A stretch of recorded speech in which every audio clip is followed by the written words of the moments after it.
Bulletin کے آغاز میں بتائیں کہ پاک امریکہ تعلقات میں اہم پیش رفت۔ Army chief general Asim Munir کا دورہ واشنگٹن، انسدادی دہشت گردی تعاون پر اہم مذاکرات۔ ترجمان امریکی محکمہ خارجہ ٹیمی بروس نے کہا کہ پاکستان اور بھارت کے درمیان ماضی میں ایسے مواقع آئے کہ جب کسی تنازع کے بڑھنے کا شدید خطرہ تھا، تاہم اعلیٰ سطح کی سفارتکاری اور رابطوں کے ذریعے ممکنہ تباہی کو روکا گیا۔ ایسے نازک موقع پر امریکی صدر، نائب صدر، سیکرٹری خارجہ کی فوری مداخلت اور دونوں فریقوں کو بات چیت پر آمادہ کرنا فیصلہ کن ثابت ہوا۔ ترجمان کا کہنا تھا کہ یہ ایک قابل فخر لمحہ تھا کہ اس عمل میں دونوں ممالک کے سرکردہ رہنما شامل ہوئے۔ ٹیمی بروس نے مزید کہا کہ حالیہ مذاکرات کے دوران پاکستان اور امریکہ نے دہشت گردی کے خطرات سے نمٹنے کے لیے تعاون بڑھانے پر اتفاق کیا۔ امریکی ترجمان کے مطابق پاکستان اور امریکہ کے درمیان انسدادی دہشت گردی کے لیے مشترکہ کوششیں نہ صرف دونوں ممالک بلکہ خطے کے لیے بھی فائدہ مند ثابت ہوں گے۔ ناظرین، گورنر ہاؤس کراچی میں مارکہ حق جشن آزادی کنسرٹ میں شاندار آتش بازی کا مظاہرہ کیا گیا۔ ترجمان گورنر ہاؤس کے مطابق گورنر ہاؤس سندھ میں دنیا کی طویل ترین 1 گھنٹہ 16 منٹ کی آتش بازی کا عالمی ریکارڈ قائم کیا گیا۔ گورنر سندھ نے تقریب سے خطاب کرتے ہوئے کہا کہ آتش بازی کا ورلڈ ریکارڈ صرف نریندر مودی کو دکھانے کے لیے بنایا، ہم نے تمہیں دنیا میں رسوا کیا۔ بھارت نے پاکستان کی طرف میلی نگاہ ڈالی تو یہ آتش بازی تمہارے لیے کافی ہے۔ ایم کیو ایم رہنما خالد مقبول صدیقی نے کہا، ہم نے آتش بازی میں پوری دنیا کا ریکارڈ توڑ دیا۔ بھارت کو بھی پتہ چلا ہے کہ اتنی لمبی آتش بازی کسی آتش فشاں میں تبدیل ہو سکتی ہے۔ اسلام آباد میں جناح اسٹیڈیم کے باہر پاک فوج نے فتح 1 اور فتح 2 guided multi launch rocket system عوام کے لیے نمائش پر رکھ دیے۔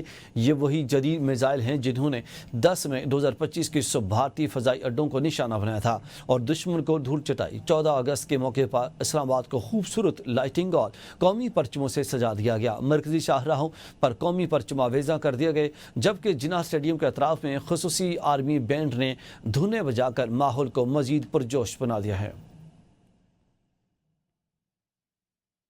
بھارت کا عسکری غرور 10 مئی کو غرق ہو گیا۔ افواج پاکستان نے دشمن کو کاری ضرب لگائی۔ وزیر اعظم شہباز شریف بولے کہ پاکستانی فضائیہ نے دشمن کے 6 جنگی طیارے مار گرائے۔